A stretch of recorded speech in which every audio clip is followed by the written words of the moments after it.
Bonjour tout le monde. Alors hier j'avais fait une vidéo qui était un peu longue et qui partait un petit peu dans tous les sens d'ailleurs parce que je digressais beaucoup, hein. Je l'ai faite dans la nuit, il était tard. On parlait de politique, de la crise, de la domination de nos gentilles élites, des ETF. Bon, ça digressait pas mal, je dois avouer. J'ai failli la retirer, puis bon, je la laisse quand même. Problème, qualité de l'image qui était ultra médiocre. Donc je vais retourner ça avec une bonne qualité d'image et on va faire que de l'analyse technique. Pour ceux qui veulent la voir, bah, je la laisse, hein. Écoutez, vous pouvez aller l'écouter. Je pense que c'est des points de vue, je pense qu'ils peuvent choquer quand même des gens. Mais quand je fais de l'analyse économique, moi je suis hyper froid, quoi. J'ai pas de sentiments, il n'y a pas de bons sentiments et tout trucs comme ça, quoi. Après, évidemment, je donne mon avis, hein, sur les cryptos, sur la politique, etc. Mais là aujourd'hui, on va faire que de l'analyse technique. Alors, on va reprendre un petit peu ce que je disais hier. Alors là, on voit que cette nuit, on est toujours, hein, à l'intérieur du range, hein, il se passe rien à l'intérieur de tout ça. Et le marché qui n'a aucune direction, ça c'est pas haussier. Donc je disais qu'on avait fait nos ABC très bien ici, hein. On arrivait, je vous disais, 6008, 6009, on y est parfait. On est redescendu aussi sec, on remonte, on revient. Bon là, ça c'est un marché de day trader. Il y a pas beaucoup de gens qui font de swing. Les institutionnels sont en vacances. La plupart des traders sont en vacances. Il n'y a vraiment rien sur le marché et on cherche une directionnelle, qu'elle soit haussière ou baissière. Pour l'instant, ça reste stable. Il n'y a pas de direction de marché. On ne peut pas dire que c'est haussier, on ne peut pas dire que c'est baissier non plus. Donc, on va voir. Là, on est venu taper les Bollinger. Donc ça, c'est de la prise de profit, hein, tout simplement. C'est un marché des traders. Les gens prennent leur position ici, ils sortent là, ça range, prise de profit. Voilà. Donc là, peut-être que ça va remonter. Mais on voit qu'on bute sur les 6008 et ça c'est problématique parce que si on a déjà buté une fois, allez c'est 6009, mais une fois, deux fois, trois fois, peut-être qu'on va y revenir une quatrième. À un moment, si on ne le passe pas, ça veut dire que on redescendra vers le bas. Donc si vous êtes en position, faites attention. Si vous voyez qu'on commence à rebondir comme ça sans rien percer, en général c'est mauvais signe. Ça veut dire que ça veut dire qu'on va retourner à la baisse parce que tout simplement on ne trouve pas de soutien acheteur pour pouvoir aller plus haut. Donc on va reprendre un petit peu tous les scénarios dont je parlais hier, enfin cette nuit plutôt exactement. Euh, donc tout simplement, là on pourrait faire cette impulsion là, donc arriver à peu près sur les 7100.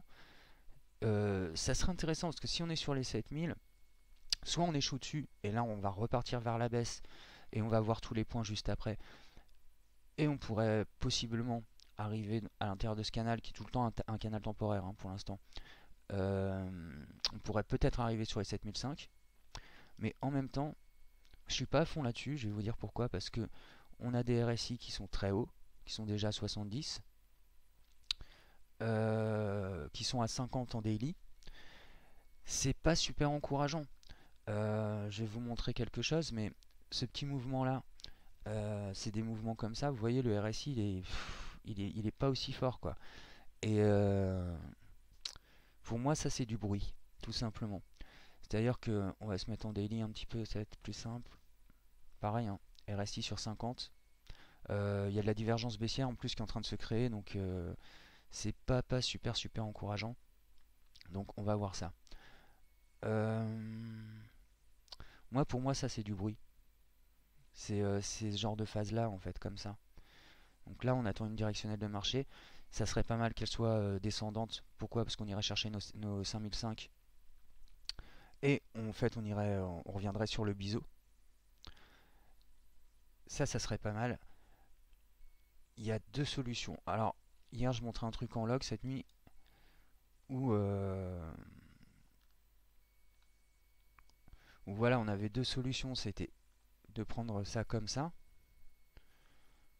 de venir ici et de ranger. Ça serait la pire des solutions, ça en fait, jusqu'à la fin de l'année, parce que ça veut dire qu'il ne va plus rien se passer sur les marchés et remonter en, en janvier. Ou alors une autre solution, c'est que on fait comme ça, le petit mouvement là qu'on est en train de faire, on vient chercher les 5005, voire nos 4000, et hop, on revient et là on range, et ensuite on reprend à la fin de l'année. D'accord? Ça, c'est les scénarios qu'on aimerait bien voir. Pour le scénario boule, parce que comme j'avais vu qu'il y avait des gens qui étaient boules, et je trouve, je disais un peu hier que je trouvais ça un peu irresponsable de dire aux gens d'acheter dans un marché qui est un marché piège, quoi, en gros. Et oh, zut. Du coup, sur un marché boule, ça dépend de sa force. Moi, je pense qu'il ne va pas aller très haut parce que le RSI est déjà à 50. Alors imaginons que on remonte jusque ici. Donc sur le haut du triangle à 6005. Et bien tout simplement, le RSI va s'accélérer très fort. Il va peut-être partir en survente. Et qu'est-ce qu'on aura? De nouvelles divergences baissières.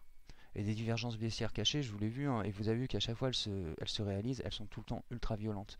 Donc si on arrive ici, bah là on ira vers notre dip. Et notre dip c'est les 4000. Donc je disais que là, les 3000, je pense qu'il ne faut pas trop y compter, hein, je pense pas qu'on ira. Mais les 4000 c'est fortement probable. Donc 5005, 4009, 4000, c'est toujours notre objectif. Bon, moi c'est mon plan de toute façon. Donc, et depuis plusieurs mois déjà. Donc je pense qu'on doit atteindre ces prix-là pour purger la spéculation, pour virer les spéculateurs du marché en gros. Là c'est plus un marché qui est spéculatif d'ailleurs. C'est un marché qui est très lent, lourd, et dites-vous qu'après, une fois qu'on aura fait un dip, on remontera très vite aux 6000 parce que c'est notre point d'accroche, hein, et on va ranger et le marché sera mort pendant plusieurs mois. Alors voilà, j'ai dit tout ça, puis bon, si vous voulez en savoir plus, je pense que j'en dis plus dans l'autre vidéo, dans la précédente vidéo. Donc on va aller quand même faire un petit tour sur Ether, Ether USD. Alors Ether c'est pareil, hein. Pour moi là, on est dans un range. C'est-à-dire que logiquement, sur Ether, on devait faire une vague A, une vague B, une vague C, mais là on voit qu'on est plutôt dans un triangle. Donc il se peut qu'on vienne faire par exemple une vague C et qu'on vienne sur par exemple ici sur les 321 et qu'on dégomme vers le bas ensuite. Je pense qu'on peut même encore avoir des meilleurs prix sur Ether.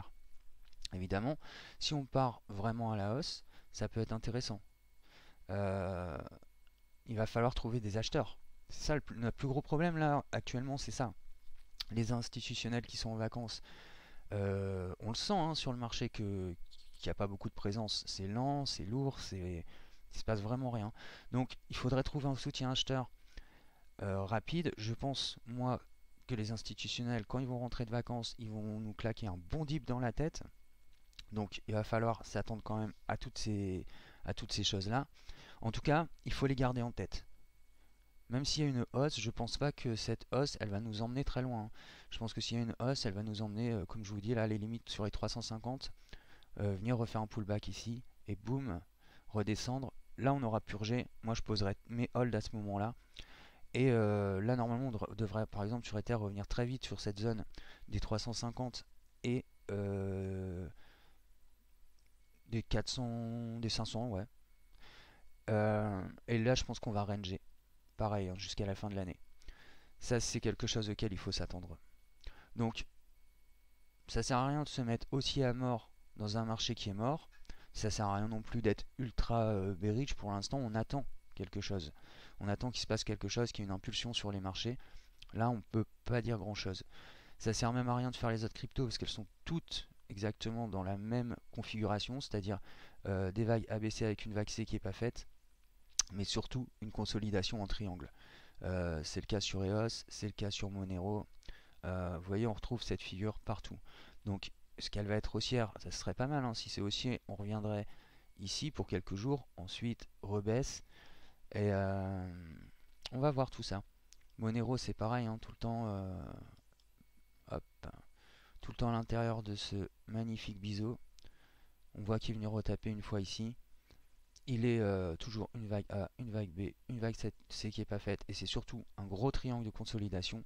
Et c'est pareil sur exactement toutes les monnaies. Donc voilà, j'ai tout dit. Je voulais remercier Ahmed qui hier m'a fait un super tip. Mon pote, c'est super cool, tu m'as fait super plaisir. Les autres, vous pouvez en faire aussi, hein, c'est pas, ça va pas vous tuer. Et ça fait franchement toujours plaisir. Et franchement, mec, t'as assuré. Qu'est-ce que je voulais dire? Eh bien, je crois que j'ai tout dit. Je vous renvoie à l'autre vidéo et aussi la vidéo où on voit la tête de Freddy, parce que dedans il y a toutes les vagues de prix qu'on peut toucher. Donc ça sert à rien d'y revenir, j'ai déjà tout dit. Je pense que si le marché, je ferai une vidéo quand le marché aura bougé. S'il bouge, parce que sans doute on va partir dans un grand range, mais on va bien voir tout ça en tout cas. Et bon, ce qu'on attend, c'est une sortie, c'est une impulsion. Vous voyez par exemple sur Neo, si on sort à la hausse, en général dans un biseau on en sort très fort. Mais vu la configuration du BTC, il faut pas non plus s'attendre à des prix de ouf. Moi je pense que ça sera juste si on sort par exemple ici, eh bien, ça sera tout simplement un élargissement tout simplement du biseau. Ça veut dire qu'on n'en sera toujours pas sorti. Mais bon, ça ferait plaisir à tout le monde de voir du vert quand même. On verra. Et je referai une vidéo à ce moment-là. Prenez soin de vous, de vos amis, de vos familles, de vos portefeuilles. C'est Crypto Trading Social Club. Ciao tout le monde.